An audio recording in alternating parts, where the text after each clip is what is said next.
Listen to that. Listen to the way she speaks. Warren sounds like she stepped out of the pages of history, maybe 1920s Moscow. Bigger share of democracy? It's class warfare, which is truly antithetical to this representative republic, which is based on the free markets. Joining me now from Dallas, Texas, co-founder and chief strategist of GDP Advisors, Seth Denson. Seth, basically what Warren and Bernie Sanders are trying to do is deindustrialize the United States. I mean, listen to her. She's boasting that in just a few short years, 20 years or so, she wants to wipe out all electricity that emits any kind of, the production of which emits any kind of carbon. Any kind of carbon whatsoever. All of a sudden, carbon is the bad word in our society when actually it makes up X amount of each human being. Well, that's right. And, listen, I'm sorry that somebody has to be the adult in the room here and just stop talking about free stuff and pandering to the far left. But how are we going to pay for this? How are we not going to crash our economic system to do it? How are we not going to impact jobs? These are questions that need to be asked. Listen, Elizabeth Warren talks about being the party of big ideas.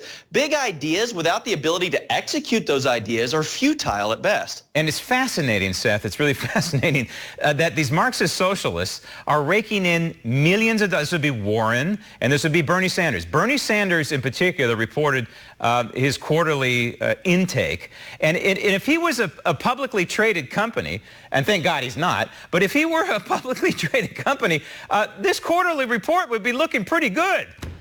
Well, if he was a publicly traded company, he'd be coming after himself, right? I mean, that's, for being so profitable. Listen, I've learned one thing out of these quarterly earnings reports from Bernie Sanders, which is there's a lot of money, apparently, in offering up a bunch of free stuff. So offer more free stuff and people will shell out cash. Meantime, we have a president of the United States who's trying to buoy the economy and keep it moving in the right direction, but he's looking at the manufacturing number right now that came out that's not so good. And he's also looking at the strong dollar, and he puts the two of them together and he says, hey, Federal Reserve, what are you doing?